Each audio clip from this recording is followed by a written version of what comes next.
station covering all of the DMV. Here it comes. Swinging a high fly ball, right center field deep. Pache going back to the warning track, at the wall, looking up, and it's gone! It's gone! And this game is over! Baseball is back in the district. The Nationals opening day is just an hour away. We'll go to Nats Park, where our Derek Forrest is live with what you need to know. And the gun debate continues, how lawmakers are reacting after the Nashville school shooting. Well, like Shanika just said, opening day, and we couldn't ask for a sunnier day for that, but it is cool out there right now. Do we see a warm-up at all this afternoon? We'll have a check of the forecast here in just a bit. Good afternoon, and thank you for joining us for the news at noon. I'm Shanika Grimshaw in for Mark Hall. We want to go to some breaking news right now. Montgomery County Police are reporting an assault at Watkins Mill High School. Police say 2 students were involved. According to a tweet from the department, the school went into a brief shelter in place. That shelter in place has been lifted. Police say no injuries have been reported, and they currently have a suspect in custody. In breaking news right now, D.C. Council member Robert White claims there's criminal activity throughout the D.C. Housing Authority. White says he's learned of the allegations through a whistleblower. He accuses the agency of bribery, contract steering, and voucher system corruption. DCHA employee received payment from a landlord before getting hired at the agency. Then, once they worked at DCHA, allegedly steered voucher recipients toward this landlord's building. I'm not going to wait for more scandals or criminal activity to emerge in dribs and drabs while we use up resources triaging each one. Councilmember White plans to release an internal audit of the agency, and we'll continue to follow this story both on air and online at dcnewsnow.com. And tune in tonight at 5 for a full report. And happening now, the Washington Nationals are getting ready for opening day, and that is where we find sports director Derek Forrest. Derek, happy opening day, and what can we expect out there?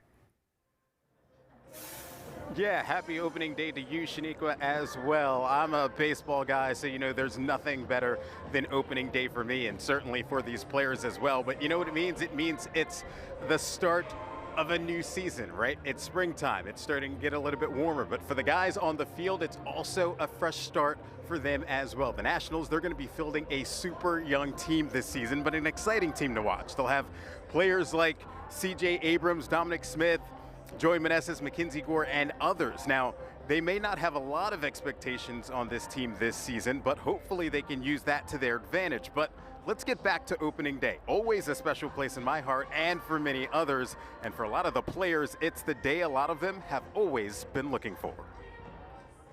It's a dream come true. You know, you watch it growing up every day, every year. You know, it's just a blessing to be here, for sure. As a kid, it just meant everything.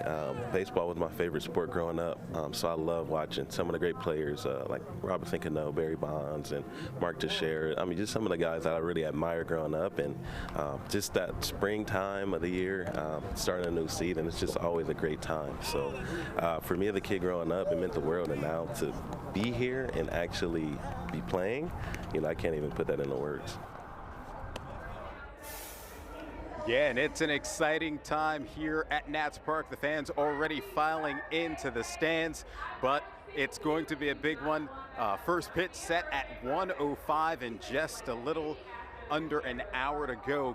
Patrick Corbin is going to be on the mound for the Nats, the veteran lefty getting the start on opening day. We're going to have plenty of coverage throughout the day. Brandy Flores will have all the post-game reaction at 5 p.m. and at 6, and of course tonight at 11 o'clock on game night. Live from Nationals Park, I'm Derek Forrest, DC News Now. Yeah, Derek, I love the energy out there. It looks sunny too. Damon, is it nice and warm? Well, it's sunny, but yeah, the temperatures leave something to be desired. By the way, doing me dirty there at the beginning of the show with the Pirates being the team they walked off against. And my Pittsburgh Pirates stink. But going back into the weather out there, yeah, it is going to be a beautiful day at the ballpark or basically anywhere across the viewing area today. But you're going to have that jacket. Look at the current temperatures. It really is not warming up much after we saw a cold front pass through late last night. It's still 39 degrees in Hagerstown. We're barely back into the mid-40s in D.C. across much of northern Virginia and southern Maryland. So definitely a chill to the air, a double-edged sword. The sunshine trying to keep us warm, but those air temperatures not helping out much. And there you go. That satellite and radar picture could not be any more clear, and it's going to stay that way as we go through much of the rest of the afternoon and evening. There you go. Mostly sunny skies. We do manage to climb up into the low 50s by 3 to 4 o'clock, but that's about all the warmer we are going to get here today, folks. One last cool day before we see quite the change with the storm system jumping those temperatures up before it arrives tomorrow into Saturday. But the other thing this storm system is going to bring is a lot of wind. All this blue here, wind advisories across the center of the country, and soon enough we're likely to see those advisories go all the way east into the DMV. So how blustery is it going to get as we head toward the start of the weekend? We'll have a full check of that forecast here in just a bit.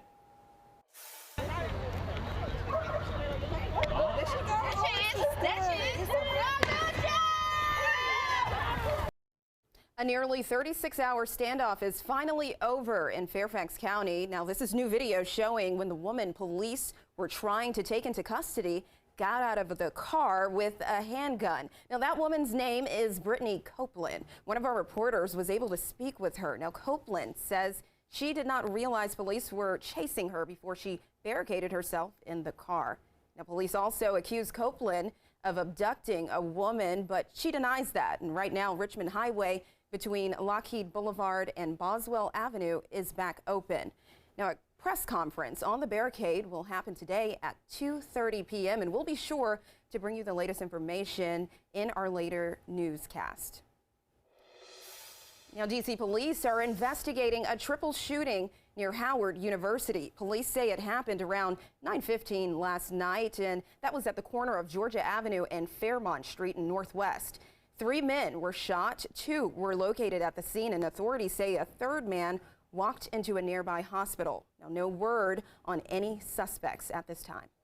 Calm down. Calm down. Children are dying. 9-year-old children. A shouting match between senators as they discuss gun laws. This happened as a school shooting in Nashville Monday took the lives of 6 people, including 3 9-year-old children.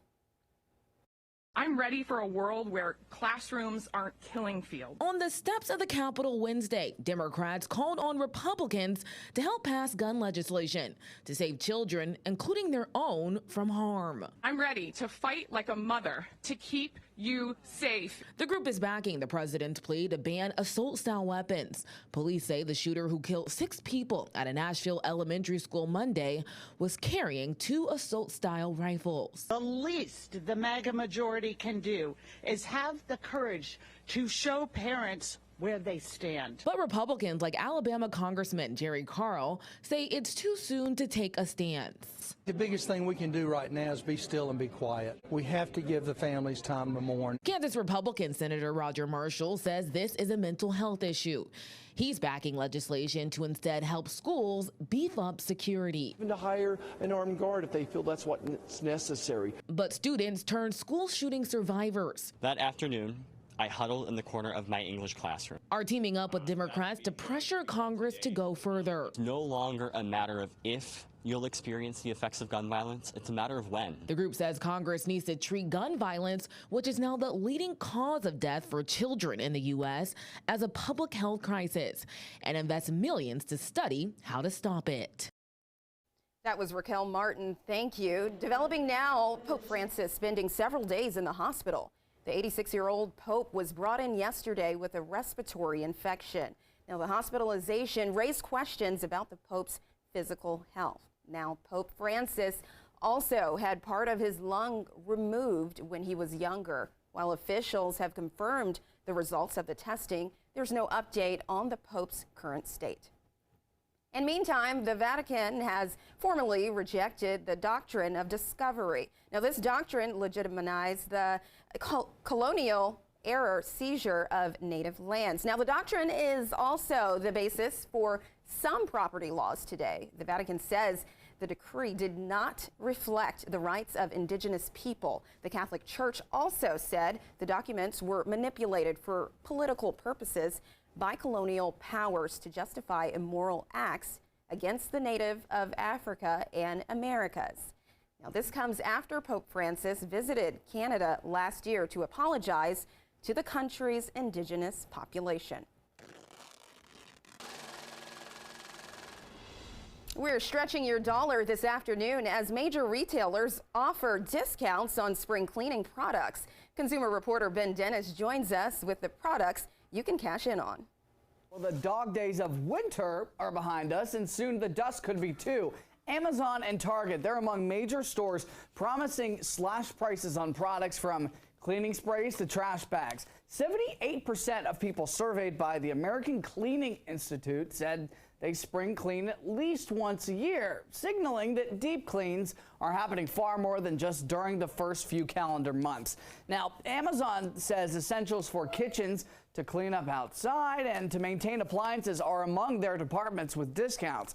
Target's spring home sale includes deals on patio furniture, kids' spring clothes, and even gift cards for select purchases. Let's get into them. First, offers from Amazon. Snag nearly 40% off Clorox toilet wands, plus a fresh washing machine and garbage disposal cleaners. Trash bags, dish detergent, air fresheners, and multi-service cleaning sprays for 10 to 15% and up. Also, deals for pest prevention from ants to mice. And over to Target, up to 15% off certain outdoor furniture and accessories, up to 30% off select floor care products from automatic vacuums and deep cleaners. Those automatic vacuums, hopefully they don't scare the pets. And Target says that they'll give consumers free $5 gift cards when you buy 2 select home essential products with same-day delivery or pickup. Same goes for a 4-item purchase of personal care products. And don't forget, Amazon and Target have their own rewards programs. Amazon Prime, Target Circle for extra savings. Elsewhere, coupons at places like Retail Me Not can stretch your dollar further as you're rid of the clutter. Ben Dennis, DC News Now.